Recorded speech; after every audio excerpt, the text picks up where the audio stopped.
The smell of my burned daughter's teddy bear still clung to my robes when Constance Whitmore walked into my courtroom like she owned it. That same psychotic smile.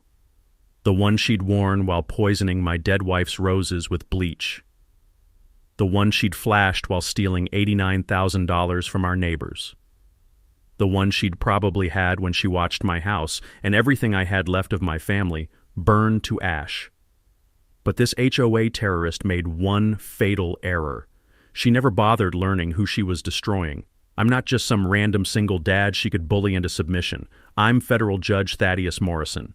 And she just committed arson against the one man in this district with the legal power to annihilate her existence. 18 months of psychological warfare. One moment of beautiful reckoning. She thought burning my house would silence me. Instead, she just handed me the match to torch her entire criminal empire. What would you do with this power? Comment your revenge strategy below. But let me back up and tell you how a respected federal prosecutor ended up watching his neighborhood terrorist face federal charges. 2 years ago, life was damn near perfect. I'm Thaddeus Morrison, Thad to friends, 15-year federal prosecutor who'd put away everyone from cartel bosses to corrupt senators. My 12-year-old daughter Zara and I lived in our modest craftsman house in Willowbrook Heights, where the biggest crime was Mrs. Lucy's cat stealing newspapers. The house wasn't much. Faded blue siding, white trim that Sarah had insisted on painting herself while pregnant. But God, it was everything. The morning coffee still tasted better in Sarah's favorite mug. Zara's laugh still echoed from the tire swing I'd hung the day we moved in. Even 3 years after cancer stole my wife, every creaking floorboard held memories I wasn't ready to let go. I was the neighborhood's unofficial good guy. Perfect lawn that made other dads jealous. Helped elderly Mrs. Lucy with groceries every Sunday. The papery feel of her grateful hands always reminding me of my own grandmother. Coached Zara's Little League team. The crack of aluminum bats on Saturday mornings becoming my meditation. Willowbrook Heights was paradise for people like us. Young families, retirees who'd been there since Reagan, single parents just trying to give their kids stability. Block parties where the smell of charcoal and laughter drifted until midnight. Community garden where kids learned that tomatoes didn't grow in grocery stores. The kind of place where neighbors mowed each other's lawns without asking and pretended not to notice when someone left groceries on a struggling family's doorstep. Then, the devil moved in next door. Constance Whitmore arrived 18 months ago in a white Escalade that screamed, "I need everyone to know I have money."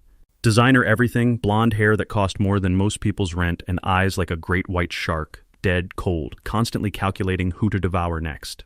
Her husband worked overseas, oil money, always traveling, which meant Constance had unlimited time to make everyone else's life hell. Within 72 hours, she'd printed business cards calling herself HOA Compliance Coordinator, a title that existed nowhere in our neighborhood's practically non-existent housing agreement. See, Willowbrook Heights technically had an HOA, but it was deader than disco. Formed in 1987, never properly incorporated, hadn't held a meeting since Bush Sr. was in office. We liked it that way. Live and let live, help when needed, mind your own damn business. But Constance saw opportunity like a vulture spots roadkill. She started prowling the neighborhood with a clipboard, that cheap vanilla perfume trailing behind her like toxic waste. Taking photos, measuring lawns, interrogating neighbors about property values and aesthetic standards. The click-clack of her designer heels on concrete became the soundtrack of impending doom. Her first target? My mailbox. Vintage cast iron, hand-painted numbers that Sarah had done during one of her nesting phases. 15 years of Michigan weather had given it character. Some rust, chipped paint, but solid as my marriage vows. It was one of the last things Sarah had touched before Zara was born. Constance declared it non-compliant with neighborhood standards and demanded I replace it within 48 hours or face $50 daily fines. I'm a federal prosecutor. I smell bullshit from 3 counties away. Quick County record search revealed exactly what I suspected. Our HOA had zero legal authority to enforce anything. Better yet, federal employees have specific protections against discriminatory housing enforcement under USC Title 42. HOA harassment of federal employees isn't just annoying. It's a federal civil rights violation punishable by serious jail time. I drafted a polite but firm letter explaining why Constance could take her fake fines and shove them where her fake smile couldn't reach. That letter should have ended everything. Instead, it started a war that would cost me everything I loved and nearly destroy an entire neighborhood. Because I'd just made the fatal mistake of thinking I was dealing with a rational human being. Constance's response to my legal letter arrived exactly 72 hours later, and it wasn't what I expected. She didn't back down. She declared war. At 6 a.m. on a Tuesday, I woke to the sound of my sprinkler system running full blast. Weird since I'd winterized the damn thing weeks ago. I stumbled outside in my bathrobe, coffee steam rising in the cold morning air, expecting a broken valve or maybe some neighborhood kid's prank. What I found was Constance standing in Sarah's memorial rose garden with a spray bottle, systematically murdering every bush my dead wife had planted. "Morning, Thad," she chirped, like committing botanical genocide was as normal as checking the mail. "Just helping with your little pest problem." The chemical smell hit me like a punch to the gut, sharp, acrid industrial strength. Then I saw the label on her spray bottle, herbicide, the kind that could kill a redwood tree, let alone Sarah's delicate climbing roses. "What the hell are you doing?" "Well, since you clearly can't maintain your property to neighborhood standards, I'm solving the bee problem these roses create." That shark smile stretched wider. "We can't have dangerous insects threatening our children, can we?" My hands started trembling, and it wasn't from the October cold. Those roses weren't just plants. They were Sarah's heartbeat still pulsing in our yard. Deep red climbers she'd babied through brutal Michigan winters, talking to them like beloved pets, pruning them with her grandmother's antique scissors. The week before cancer took her, Sarah had gripped my hand with what little strength she had left and made me swear to keep them alive. "There's no bee problem," I managed through clenched teeth. "Oh, but there is. Mrs. Peterson's granddaughter is severely allergic. One sting could kill her." Constance kept spraying, each pump of that bottle like watching Sarah die all over again. "I've documented 17 bee incidents just this month, filed a formal complaint with County Health. Pure fiction. Mrs. Peterson was 87, lived alone, and hadn't had visitors in years, but I was learning that truth meant nothing to a sociopath drunk on imaginary power. "Stop. You're trespassing and destroying private property. Leave now or I'm calling police."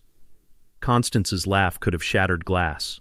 "Oh, honey, you really don't understand how this works. I'm protecting our community from your negligence." She finished executing Sarah's roses, packed up her chemical warfare kit, and strolled back to her sterile lawn like she'd just delivered homemade cookies to a sick neighbor. That night, watching Sarah's roses curl and blacken in the moonlight, I made my first strategic move in what would become an 18-month war with pure evil. I called in sick and spent the entire next day installing a comprehensive security system. 6 cameras, motion sensors, night vision, cloud backup, every angle covered. Years of prosecuting criminals had taught me that predators like Constance always escalate. And I'd learned from federal cases that residential surveillance laws generally protect homeowners recording anything visible from their own property, especially when documenting ongoing crimes. The investment paid off within 72 hours. 2:47 a.m., my phone buzzed with motion alerts. There was Constance, dressed head to toe in black like some suburban commando, creeping through my backyard with bleach and a stack of official-looking papers. Night vision captured everything in crystal clarity, her pouring industrial bleach directly onto root systems, then carefully placing fake HOA violation notices under decorative rocks. The forged documents were masterpieces of suburban fraud, complete with fake neighbor signatures complaining about safety hazards and property degradation, plus entirely fictional meeting minutes claiming the neighborhood had voted for emergency landscaping enforcement. But Constance made one fatal error. She'd forged Mrs. Lucy's signature. Mrs. Lucy, whose arthritic hands could barely grip a coffee cup. Mrs. Lucy, who couldn't write English beyond her own name. Mrs. Lucy, who'd been warning me for months that our new neighbor radiated very bad energy. I had everything any prosecutor dreams of: video evidence, expert testimony potential, clear criminal intent, trespassing, destruction of property, fraud, forgery. A slam dunk case that should have ended her reign of terror immediately. So the next morning I marched into the police station with my meticulously organized evidence folder and filed formal charges with Sergeant Rick Bellows. That's when I discovered just how far Constance's infection had spread. "Look, Mr. Morrison," Bellows said, sliding my unopened evidence folder back across his desk like it contained anthrax. "Mrs. Whitmore's a pillar of our community. Church volunteer, school fundraiser, always helping neighbors. You sure you're not having some kind of adjustment issues since your wife passed?" The metallic taste of rage flooded my mouth. Adjustment issues? Grief makes people see threats that aren't there. Maybe you should talk to a counselor instead of harassing good people with paranoid conspiracy theories. That's when the horrible truth crystallized. Constance hadn't just targeted my roses, she'd already poisoned the entire system against me. 3 weeks after the Rose Garden massacre, Constance escalated to attacking my family directly. My sister Rebecca had driven 12 hours from Portland for Zara's birthday, the first time she'd visited since Sarah's funeral 3 years ago. Her beat-up Honda Civic looked like it had survived multiple apocalypses, but it ran, and more importantly, it meant Zara got to hear stories about her mom's legendary college pranks. Saturday night, we stayed up until midnight assembling Zara's birthday bike in the garage, the sharp smell of machine oil mixing with Rebecca's lavender perfume while she told stories that made Zara laugh until her sides hurt. Around 1 a.m., Rebecca parked her Civic in my driveway, exactly where every visitor had parked for 5 years. At 6:15 a.m., violent pounding on my door jolted me awake, followed by Zara's terrified screaming, "Daddy, there's a scary truck stealing Aunt Becca's car." I stumbled outside barefoot, pajamas twisted, to find a massive tow truck already winching Rebecca's Honda onto its flatbed. The driver, built like a linebacker with prison tattoos snaking up his forearms, barely glanced up from his paperwork. "Hey, what the hell do you think you're doing?" "Vehicle violation, buddy. No overnight guest parking." He shoved a grease-stained receipt at me. $93.50 to get it back. Cash only, no checks. Guest parking violation according to who? That's when Constance emerged from behind the tow truck, like a spider sensing trapped prey, pristine in designer athleisure despite the early hour, clipboard clutched like a weapon. "Morning, Thad. Terribly sorry about the confusion, but community standards must be maintained." She produced a glossy flyer with the flourish of a magician. New overnight guest parking restrictions became effective Friday. Hand-delivered notices to every responsible homeowner.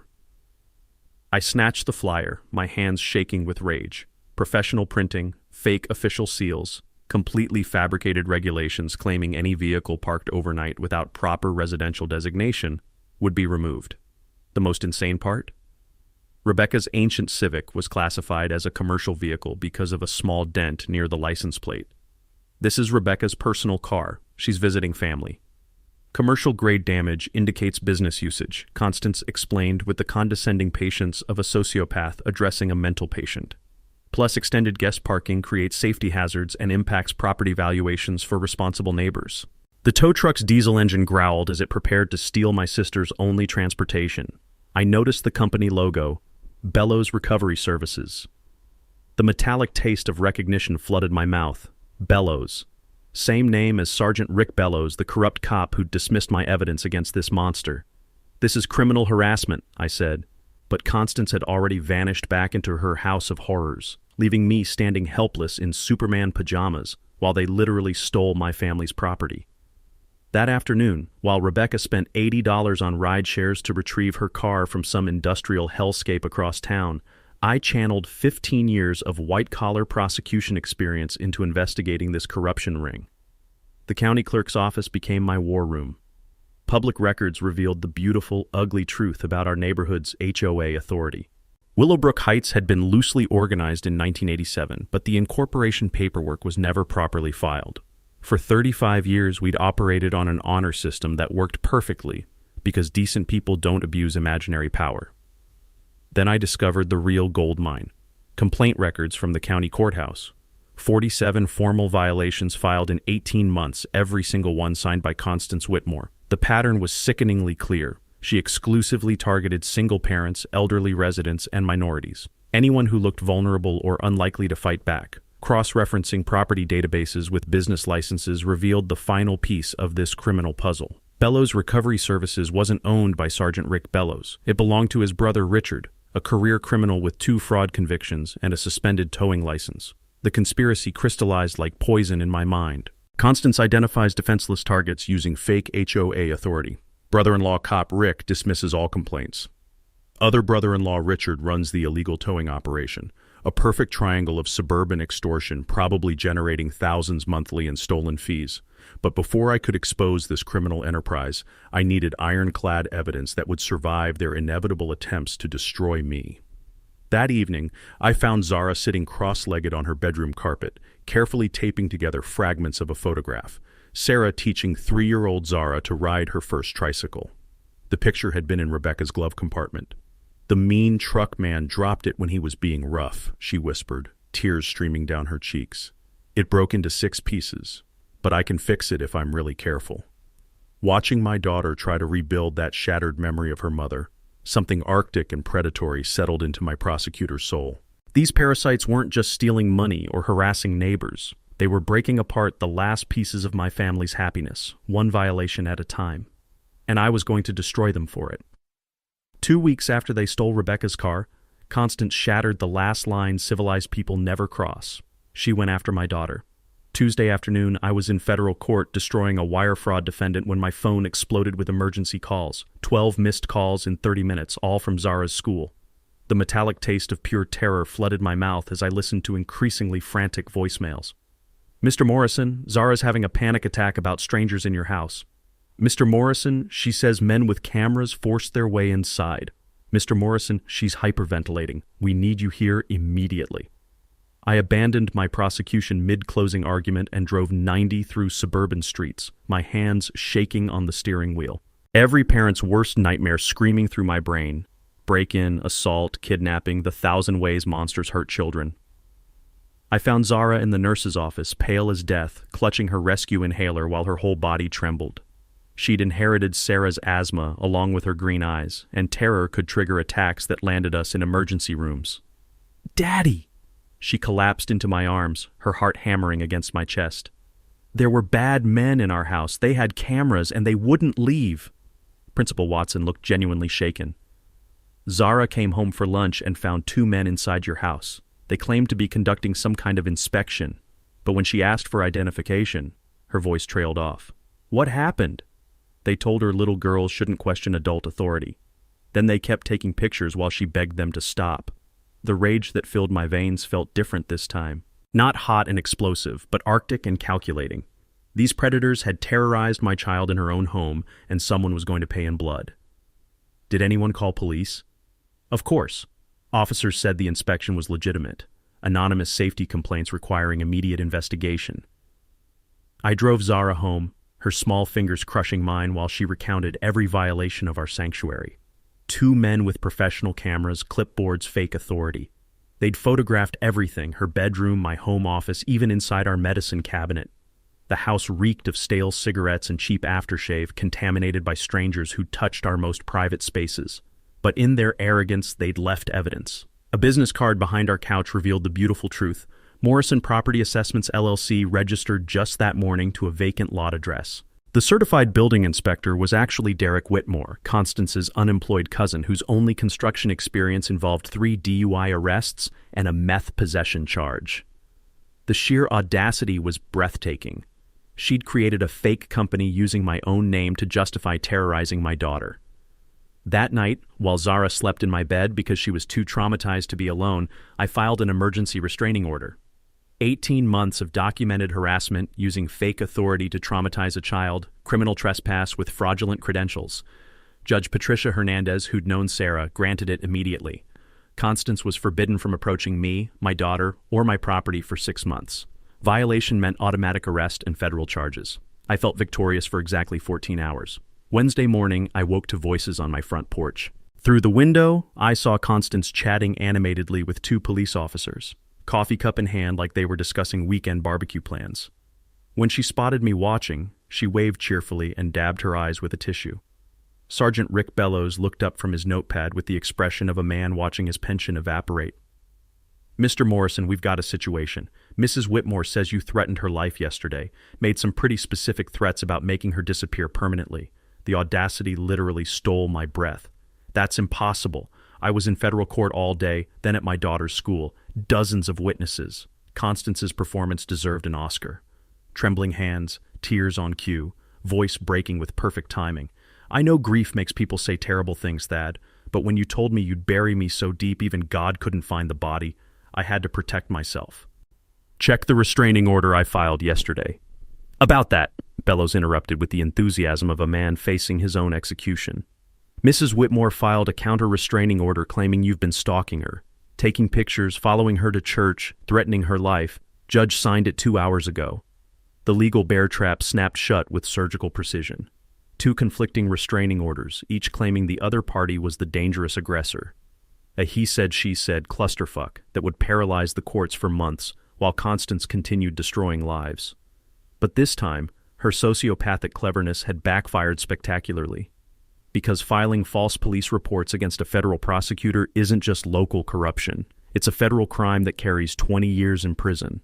And I was about to show her the difference between small-town bullying and federal justice. That night, while Zara slept fitfully beside me, I made a phone call that would change everything.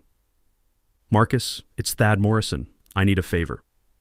Marcus Webb had been my law school roommate before becoming the FBI's best financial crimes investigator. We'd stayed close over the years, bonding over bourbon and war stories about white-collar predators who thought they were too clever to get caught. Jesus, Thad, it's midnight. You better be calling because someone's dead. Not yet, but give me time.